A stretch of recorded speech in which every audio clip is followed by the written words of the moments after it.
आज high school का ये तीसरा लेक्चर होगा। मेटल और नॉन मेटल का तीसरा चैप्टर चल रहा है।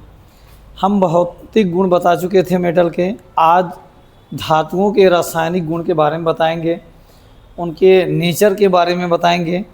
तो हम लोग समय नहीं गंवाएंगे, तुरंत स्टार्ट करते हैं धातुओं के रासायनिक गुण। तो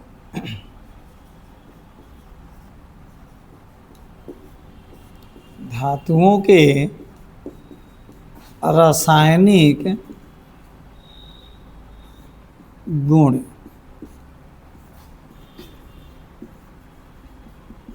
केमिकल प्रॉपर्टीज ऑफ मेटल्स। तो हम लोग धातुओं के रासायनिक गुणों को देखेंगे कि इनका रासायनिक गुण क्या है। तो पहला गुण हम लेते हैं धातुओं की ऑक्सीजन से अभिक्रिया। Oxygen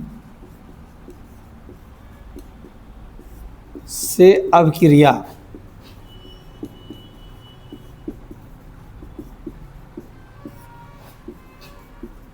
reaction with oxygen. तो बहुत से धातुएं सक्रिय होते हैं जो ऑक्सीजन से क्रिया करके ऑक्साइड बनाते हैं। क्या बनाते हैं बच्चों? ऑक्साइड। जैसे जो मेटल हैं, ये मेटल ऑक्सीजन से रिएक्शन करते हैं और क्या बना लेते हैं? Metal oxide. क्या बनाते हैं? Metal oxide. अब हम लोग देखेंगे कि कैसी मेटल से क्रिया करके ऑक्साइड बनाते हैं। तो इसकी उदाहरण लेते हैं यहाँ पर। जैसे सोडियम धातु है बच्चों, ऑक्सीजन एक बाई एटॉमिक गैस है। जब भी इसको रिएक्शन में लिखेंगे O2 के रूप में लिखेंगे। आप जानते हैं कि सोडियम फर्स्ट ए वर्ग का तत्व है, इस पर एक धन आवेश आएगा। अब एक ऑक्सीजन पर 2 ऋण आवेश होती हैं, यानी टोटल ऋण आवेश कितने बन गए हैं? 4। तो हमें सोडियम पर एक धन आवेश अगर होता है तो हमें 4 करने के लिए 4 से मल्टीप्लाई करना होगा।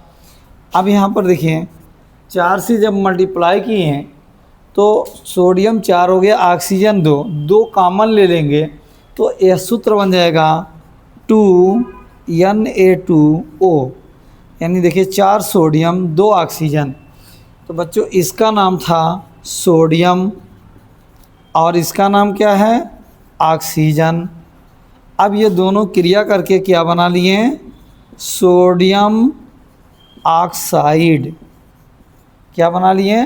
Sodium oxide. इसी प्रकार से एग्जाम्पल नंबर 2 देखते हैं। अगर हम पोटेशियम लेते हैं तो पोटेशियम भी फर्स्ट ए ग्रुप का एलिमेंट है। इस पर भी एक प्लस चार्ज आएगा। ऑक्सीजन O2 के रूप में लिया गया क्योंकि ये बाई एटॉमिक गैस है, द्विपरमाणविक। तो यहाँ 4 पोटेशियम करना पड़ेगा, तो ये बन जाएगा 2K2O। अब देखिए बच्चों, इसका नाम है पोटेशियम, इसका नाम पोटेशियम है और इसका नाम ऑक्सीजन। अब दोनों क्रिया करके जो ऑक्साइड बनाए इसका नाम हो जाएगा पोटेशियम ऑक्साइड। बच्चों ये सब कंपाउंडों का नाम अंग्रेजी हिंदी दोनों सेम ही होता है। अंग्रेजी में नाम लिखना ज़्यादा इजी भी होता है और आपको अब बोर्ड एग्ज़ाम में अच्छे नंबर भी मिलते हैं। इसलिए चाहे वो हिंदी मीडियम के आप हों या इंग्लिश मीडियम के, रिएक्शन में कंपाउंडों का नाम अंग्रेजी में लिखिए, आपको आसान पड़ेगा। हिंदी में बड़ा कठिन होता है, लिखने में गलती भी हो जाती है। तीसरा एग्जाम्पल हम लेते हैं कैल्शियम। कैल्शियम से भी रिएक्शन ऑक्सीजन से कराना है। अब कैल्शियम सेकेंड ए ग्रुप का एलिमेंट है, आपको हम ऑक्सीडेशन नंबर निकालेंगे, पिछले वीडियो में बता चुके हैं। तो इस पर 2 प्लस चार्ज आएगा और इस पर 4 माइनस। तो 2 प्लस वाले को अगर 4 माइनस के बराबर करना, 2 से मल्टीप्लाई करना होगा। अब यहाँ कैल्शियम 2 ऑक्सीजन 2, अब दोनों 2 है तो हम कॉमन ले लिए तो ये क्या बन जाएगा 2CaO। अब इसका नाम है कैल्शियम अब इसका नाम क्या है, ऑक्सीजन। दोनों मिल करके जब मेटल ऑक्साइड बनाया तो इसका नाम हो गया कैल्शियम ऑक्साइड। तो इस प्रकार यह ऑक्सीजन से क्रिया करके ऑक्साइड बनाते हैं। इसे नोट कर लीजिए। तो कुछ रिएक्शन और बताते हैं हम।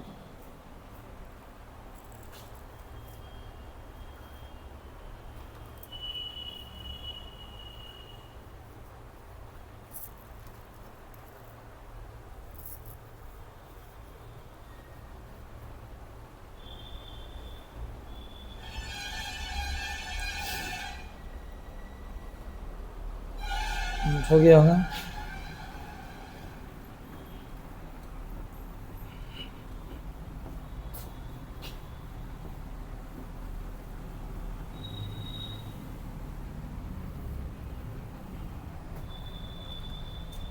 इसी प्रकार देखिए चौथा एग्जाम्पल लेते हैं एल्यूमिनियम के साथ। ये कौन सा मेटल है, एल्यूमिनियम। एल्यूमिनियम, इसको ऑक्सीजन से क्रिया कराना है। ऑक्सीजन पर 2 माइनस चार्ज है इसकी ऑक्सीडेशन नंबर, और एल्यूमिनियम पर 3 प्लस होता है। तो दोनों को आपस में बराबर करना है। देखिए अगर यहाँ पर 3 प्लस हैं और एक पर 2 माइनस है तो यहाँ टोटल कितना माइनस हो गया, 4। अगर हम यहाँ पर 2 का मल्टीप्लाई कर दें तो यहाँ 6 प्लस हो जाएगा, और यहाँ देखिए, यहाँ से देखिए 3 प्लस चार्ज होता है और ऑक्सीजन पर 2 माइनस चार्ज होता है। दोनों को हमें बैलेंस करना है। तो बैलेंस जब करेंगे तो इसमें 3 से मल्टीप्लाई कर देंगे, 3 दूना 6, और यहाँ 2 से कर देंगे तो यह फार्मूला बन जाएगा एल्यूमिनियम ऑक्साइड का Al2O3। क्या बना, Al2O3। अब रिएक्शन देखिए इसका कैसे लिखा जाएगा। चूँकि 3 ऑक्सीजन संभव नहीं है, बायोटॉमिक गैस हैं, तो देखिए 3 ऑक्सीजन पर यहाँ 2 एल्युमिनियम है। तो अगर हमें सम संख्या में करना 6 ऑक्सीजन तो कितने एल्युमिनियम लेने पड़ेंगे, 4। तो अब रिएक्शन क्या बनेगा, 4Al प्लस 3O2, 6 ऑक्सीजन हो जाएगा, गिव्स आउट। देखिए यहाँ पर कॉमन लिया जा सकता है तो ये हो जाएगा Al2O3। यहाँ 2 कॉमन ले लिए। देखिए 4 एल्युमिनियम 6 ऑक्सीजन, 2 दूना 4 एल्युमिनियम, 3 दूना 6 ऑक्सीजन। अब देखिए इस अभिक्रिया रिएक्शन को हिंदी में क्या बोलते हैं, अभिक्रिया। तो इस अभिक्रिया में यह एल्युमिनियम है और यह क्या है, ऑक्सीजन। दोनों मिल करके जो मेटल ऑक्साइड बनाए उसका नाम क्या बन जाएगा, एल्यूमिनियम ऑक्साइड। जो इस प्रकार से कई ऑक्साइड बनते जाएंगे। 5वां एग्जाम्पल भी हम ले लेते हैं।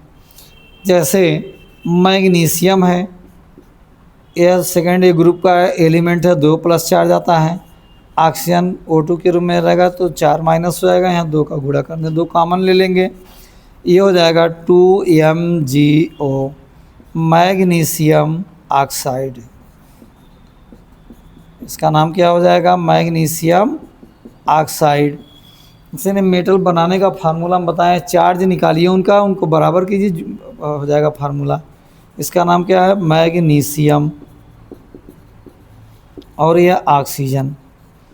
तो बच्चों आप देख रहे हैं जब कोई भी मेटल जो सक्रिय मेटल है ऑक्सीजन से क्रिया कर रहा है तो क्या बना रहा है, मेटल ऑक्साइड। क्या बना रहा है, मेटल ऑक्साइड। आप कुछ एग्जांपल होंगे, इसको नोट कर लीजिए। फिर इसके मेटल ऑक्साइड का नेचर देखते हैं कि इसका प्रकृति कैसी होती है।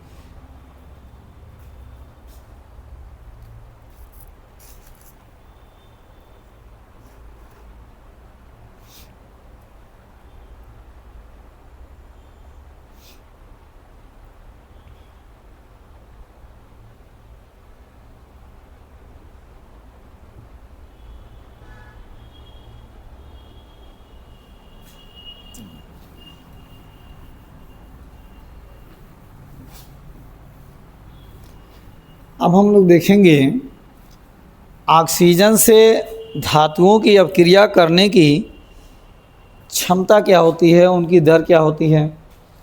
तो देखिए, धातुओं की ऑक्सीजन से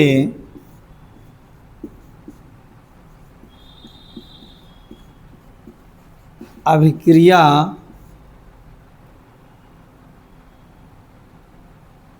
अभिक्रियाशीलता लिख लीजिए, अभिक्रियाशीलता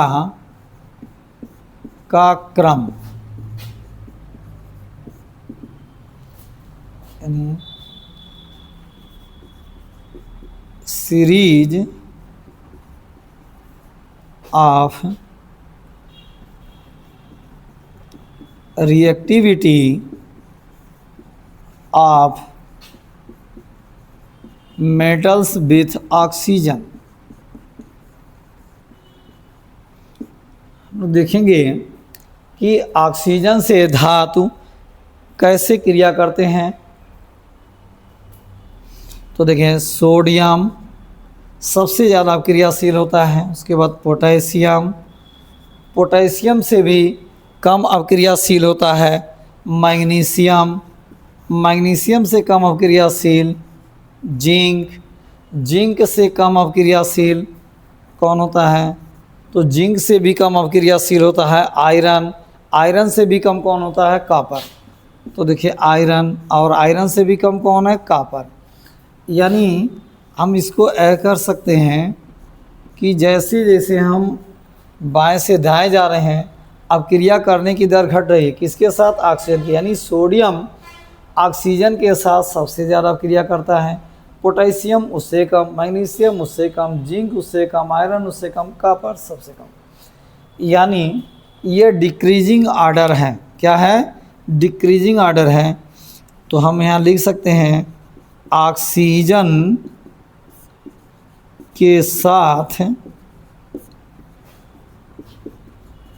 अभिक्रिया करने की दर का घटता क्रम, यह डिक्रीजिंग आर्डर है बच्चों। परीक्षा में आता है कि अपक्रिया करने के डिक्रीजिंग आर्डर, इंक्रीजिंग आर्डर में अरेंज कीजिए। तो यह डिक्रीजिंग आर्डर है, किसके साथ, अपक्रिया करने की। अब हम लोग देखेंगे धातु ऑक्साइडों की प्रकृति क्या है। धातु ऑक्साइडों की प्रकृति, नेचर ऑफ मेटल ऑक्साइड, इनकी प्रकृति क्या है। देखिए, ये हेडिंग है, धातु ऑक्साइडों की प्रकृति। तो जो धातु ऑक्साइड होते हैं वह जल से क्रिया करके वह क्षार बनाते हैं, क्षारीय विलयन बना लेते हैं, और इनकी प्रकृति कैसी हो जाती है, क्षारीय। तो देखिए, यह है जल से क्रिया करके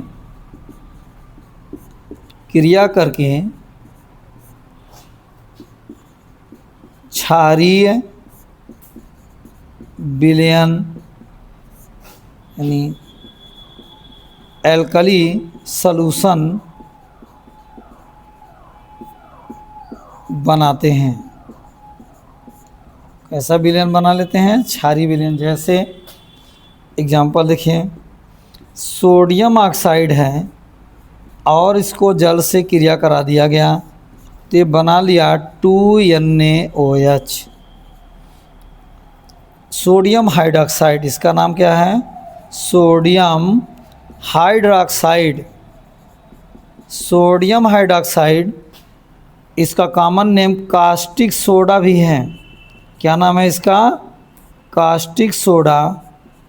ये कास्टिक सोडा के नाम से भी फेमस है। और इसकी प्रकृति कैसी होती है, क्षार। ये क्षारीय प्रकृति की है। किस प्रकृति की है, क्षारीय। और क्षारीय प्रकृति की जो होते हैं वो लाल लिटमस पेपर को नीला कर देंगे। क्या कर देंगे? लाल लिटमस पेपर को नीला कर देंगे। इसी प्रकार से देखिए, अगर कैल्शियम ऑक्साइड है, अगर इसको हम जल से क्रिया करा देते हैं तो ये बना लेता है CaOH का whole twice calcium hydroxide. Calcium hydroxide यह भी कैसा होता है? क्षारीय प्रकृति का होता है। जितने भी क्षारीय प्रकृति के हैं ये लाल लिटमस पेपर को नीला कर देंगे। तो इनका जो यह देखिए पहचान कैसे होगा? यह मतलब क्षारीय ऑक्साइडों का जलीय विलयन कह सकते हैं हम लोग। क्षारीय ऑक्साइडों का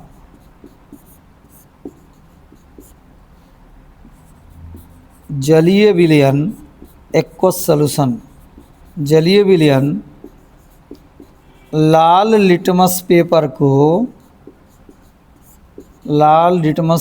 को नीला कर देता है। किस में बदल देता है? नीला कर देता है। इसे नोट कर लीजिए। ये हेडिंग है।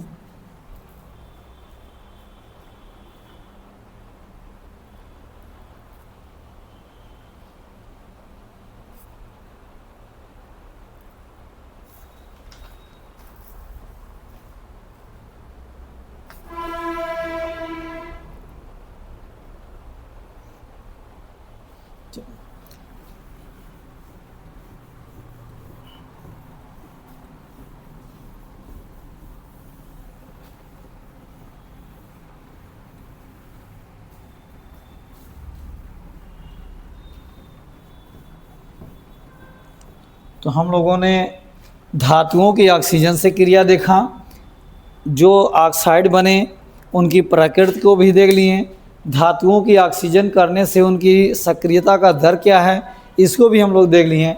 अब हम लोग दूसरा गुण देखेंगे, धातुओं की जल से क्रिया।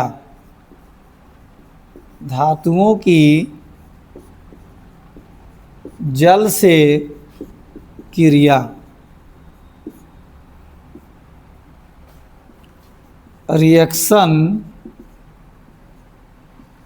Of metals with water. तो देखिए ये धातुओं से जब क्रिया जल से क्रिया करते हैं तो हाइड्रोजन गैस देते हैं। क्या देते हैं? Hydrogen gas. जैसे हम देखते हैं, देखिए यह मेटल प्लस वाटर, तो ये बनाएंगे क्या? ये बनाएंगे मेटल ऑक्साइड। ये मेटल ऑक्साइड देंगे और हाइड्रोजन गैस देंगे। क्या देंगे बच्चों? Hydrogen gas. तो जितने भी इनका रिएक्शन होगा सब वाटर से क्रिया करके हाइड्रोजन गैस देंगे। अब एग्जांपल में हम देखते हैं, पहला यहाँ हमने लिया सोडियम और यहाँ ले लिया H2O, वाटर का सूत्र है। अब देखिए एक सोडियम के लिए मतलब ऑक्सीजन पर 2 ऋण आवेश हैं, तो हमें 2 सोडियम करेंगे तब एक ऑक्सीजन को हटाएगा।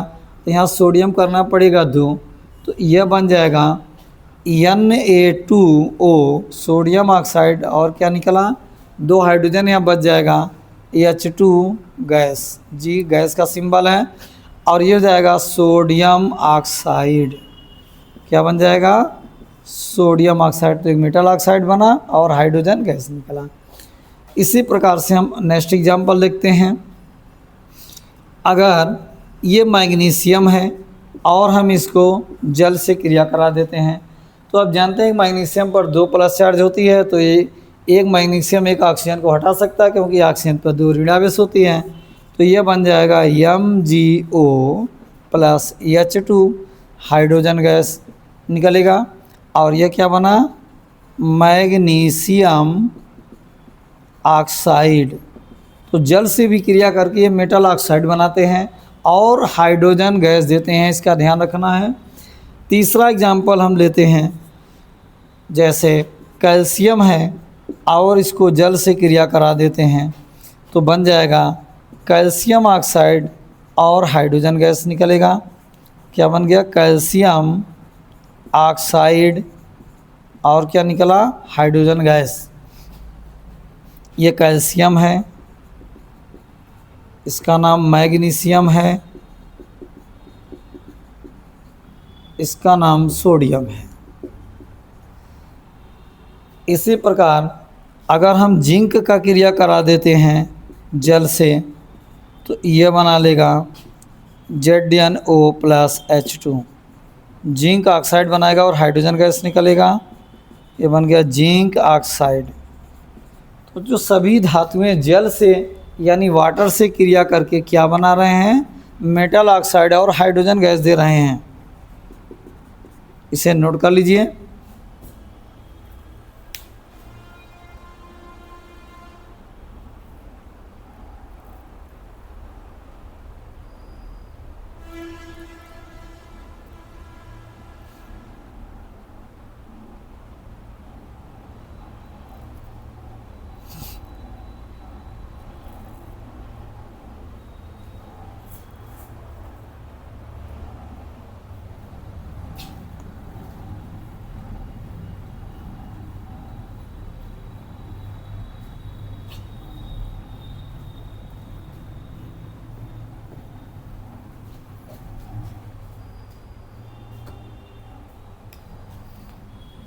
तो अब हम लोग देखेंगे कि जल से अभिक्रिया करने की इनकी दर क्या है। रिएक्टिविटी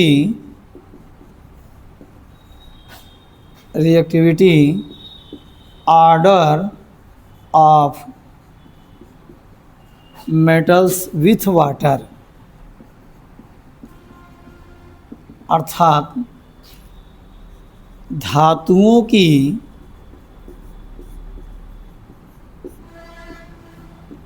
जल से अभिक्रियाशीलता का क्रम, यानी इनका सीक्वेंस क्या है। तो देखिए धातुएं जो होती हैं उसमें जो पोटेशियम है वह सबसे ज़्यादा सक्रिय होता है। तो इसमें देखिए इनका क्रियाशीलता क्या? पोटेशियम सबसे ज़्यादा सक्रिय, सोडियम, कैल्शियम, मैग्नीशियम, यानी पोटेशियम सबसे ज़्यादा सक्रिय है। उसके बाद sodium, calcium, magnesium, aluminium, zinc, iron, copper, यानी जल से क्रिया करने की दर इस क्रम से घटती है। यानी सबसे तेज़ जल से क्रिया कौन करता है? पोटेशियम धातु। तो यह आर्डर जो हमारा है यह डिक्रीजिंग आर्डर है। कौन सा आर्डर है? Decreasing order. यहाँ लिखा जा सकता है डिक्रीजिंग आर्डर ऑफ रिएक्टिविटी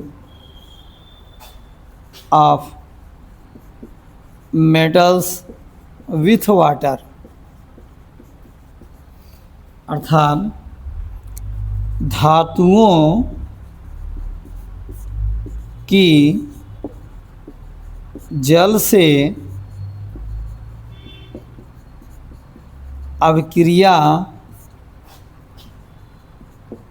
करने के दर का घटता क्रम, ये घटता क्रम है। तो कौन सी धातु जल से अधिक तीव्र अभिक्रिया करेगा? पोटेशियम, उससे कम सोडियम, उससे कम कैल्शियम, उससे कम magnesium, aluminium, zinc, iron, copper. सबसे कम अभिक्रिया करने की जो क्षमता है उसकी इसमें है कॉपर में। अब हम लोग तो देखेंगे, इसे नोट कर लीजिए, फिर आगे देखते हैं।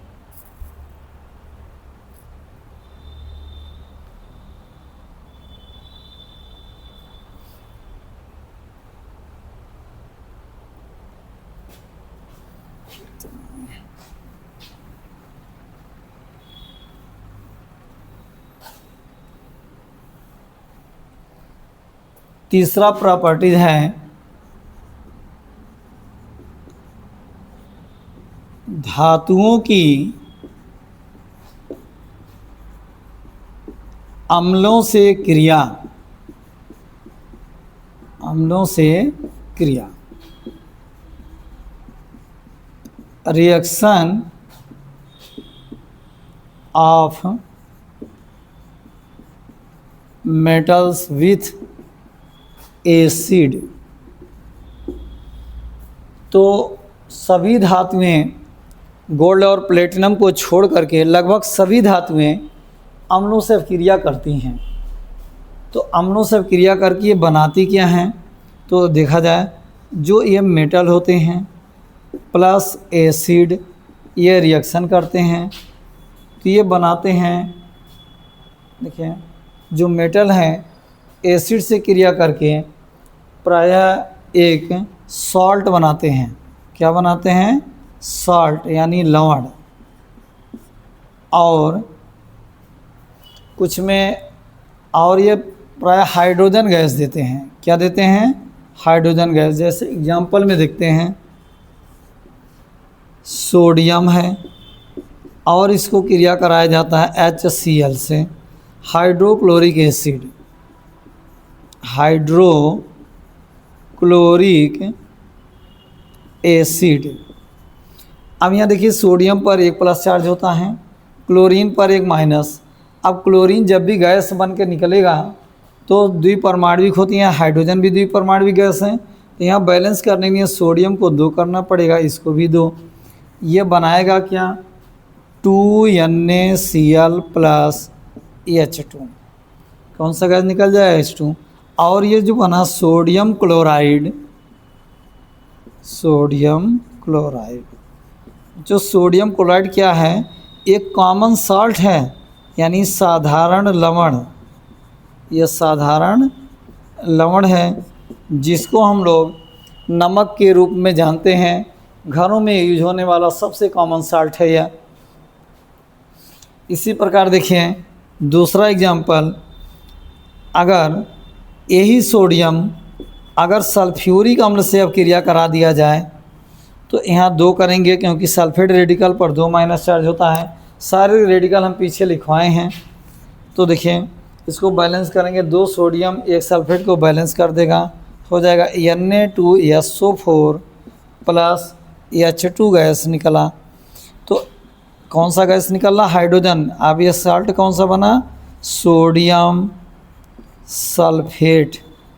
कौन सा साल्ट बन गया? सोडियम सल्फेट बन गया। तो जब यह सल्फ्यूरिक अम्ल से क्रिया किया तो क्या बना लिया? सोडियम सल्फेट और हाइड्रोजन गैस निकला, सल्फ्यूरिक एसिड। एक एग्जांपल और लेते हैं, अगर हम अब क्रिया कैल्शियम की कराते हैं, नाइट्रिक अम्ल से अब क्रिया कराते हैं तो नाइट्रिक अम्ल में एक नाइट्रेट रेडिकल होती है, एक माइनस चार्ज होता है कैल्शियम पर, 2 प्लस यहाँ 2 करना पड़ेगा और ये बना लेगा CaNO3। अब देखिए NO3 2 बार है, कैल्शियम 1 है, तो Na3 का whole twice plus H2 gas, यानी ये कौन सा साल्ट बना लिया? Calcium nitrate. तो बच्चों सभी धातुएं अम्लों से क्रिया करके लवण देंगे और हाइड्रोजन गैस देंगे। कौन सी गैस निकलेगी? Hydrogen gas. ये सभी धातुओं का नाम आप लोग जान गए होंगे। अब यह कैल्शियम है, यह सोडियम है, ये भी सोडियम है। जो परीक्षा में सभी रिएक्शन में नीचे नाम लिखना बहुत ही ज़रूरी है। आप ज़रूर नाम लिखिएगा, नाम से ही याद करिएगा, इससे अच्छा नंबर आपको मिलेंगे। इसे नोट कर लीजिए।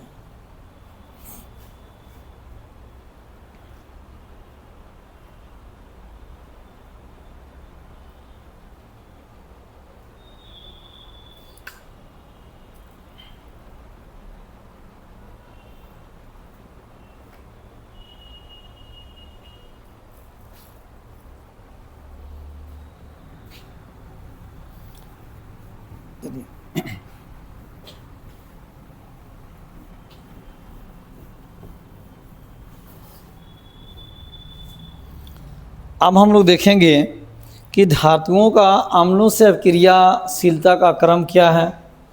तो अब देखा जाए, रिएक्टिविटी ऑर्डर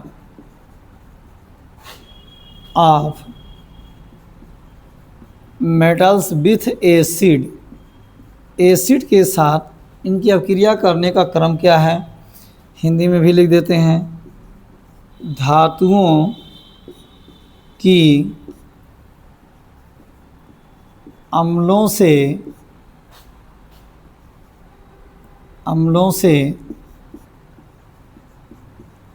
अभिक्रिया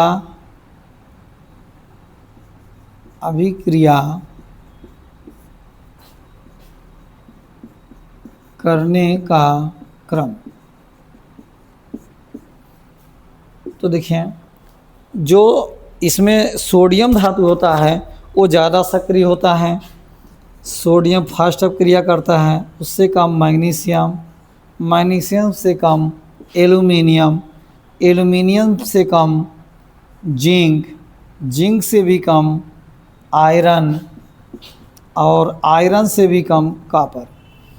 यानी धातुओं की अभिक्रिया करने की दर यह है, यानी इनका घटता क्रम है अभिक्रियाशीलता का। तो यहाँ हम लोग लिख सकते हैं डिक्रीजिंग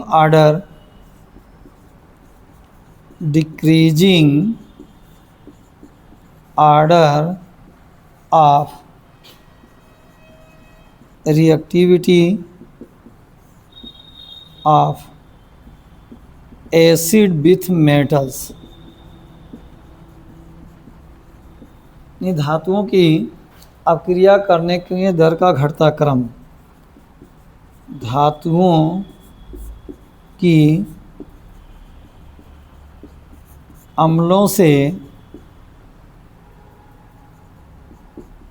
अभिक्रियाशीलता का घटता क्रम। बच्चों, यह धातुओं की क्रियाशीलता का घटता क्रम है। अब देखिए, जो गोल्ड और प्लेटिनम हैं, यह धातु अम्लों से क्रिया नहीं करते हैं। तो यहाँ हम लोग लिख सकते हैं नोट में,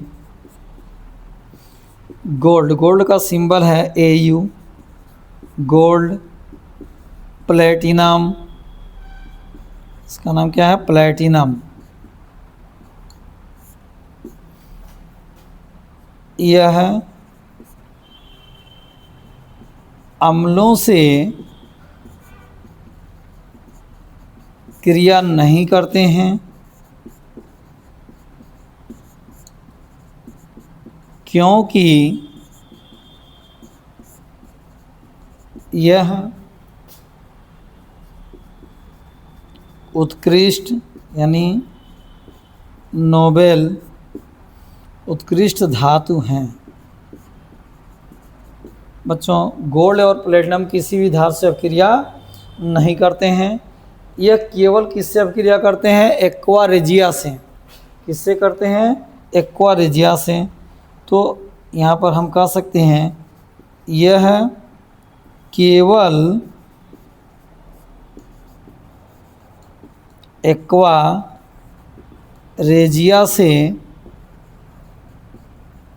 अभिक्रिया करते हैं। अब एक्वा रेजिया क्या है, इसको भी बता देते हैं, इसे नोट कर लीजिए। तो बता देते हैं एक्वा रेजिया है क्या।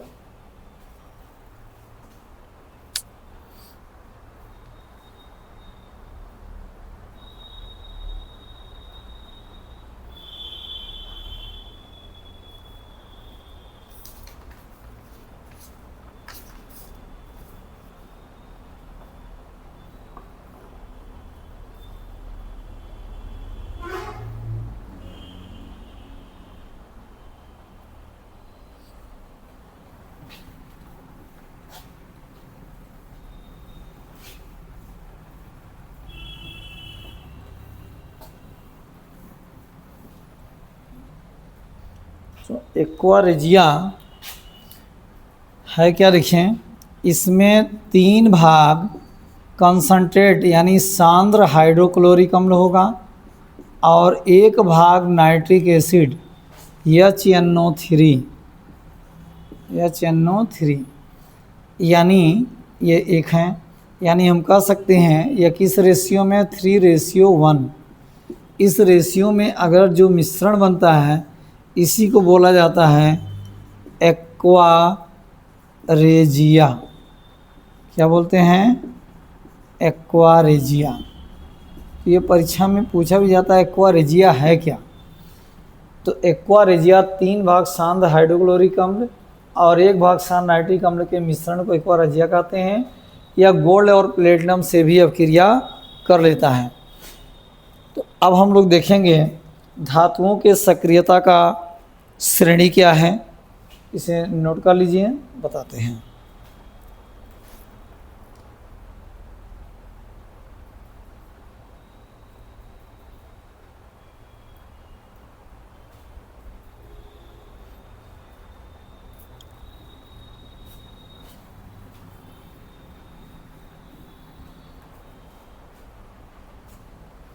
तो हम लोग देखेंगे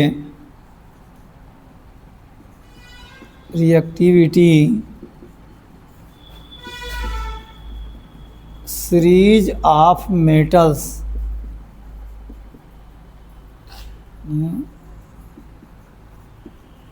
धातुओं के सक्रियता की श्रेणी बहुत ही इम्पोर्टेंट है। परीक्षा में इस श्रेणी पर आधारित बहुत से क्वेश्चन आते हैं। तो इस श्रेणी में देखेंगे कि सक्रियता का क्रम क्या क्या है। तो देखिए sodium, potassium, calcium, sodium, potassium, barium है, कैल्शियम, मैग्नीशियम, मैग्नीशियम के नीचे aluminium, zinc, iron, nickel, tin, lead, और इससे के नीचे आ जाएगा हाइड्रोजन, हाइड्रोजन के नीचे कॉपर, कॉपर के नीचे देखिए इसके नीचे आ जाएगा मरकरी और गोल्ड। क्या आ जाएगा? मरकरी यानी Ag और Au। तो ये इनकी सक्रियता का क्रम है, ये घटता क्रम है। कौन सा क्रम है? घटता। इनका नाम हम लिख देते हैं। इसका नाम है सोडियम, इसका नाम पोटेशियम, इसका नाम बेरियम, कैल्शियम, इसका नाम मैग्नीशियम, इसका नाम है एल्युमिनियम, जिंक,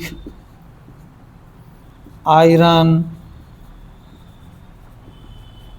निकेल, टीन, इसका नाम टीन है, लेड, हाइड्रोजन,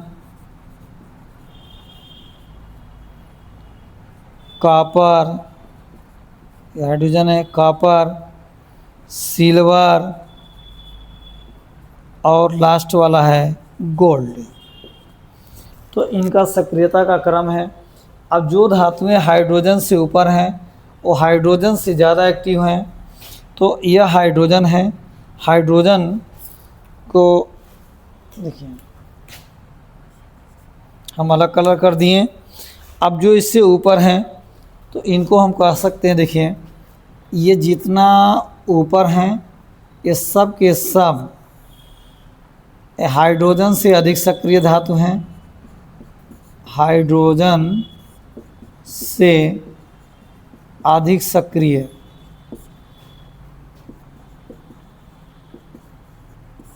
धातु।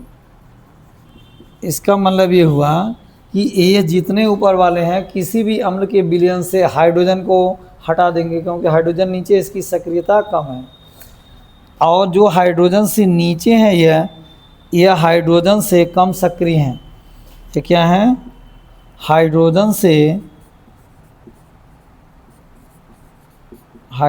से कम सक्रिय, यानी यह अम्ल के विलयन से हाइड्रोजन को नहीं हटा पाएंगे, तो यहाँ हम कह सकते हैं लेस रिएक्टिव देन हाइड्रोजन।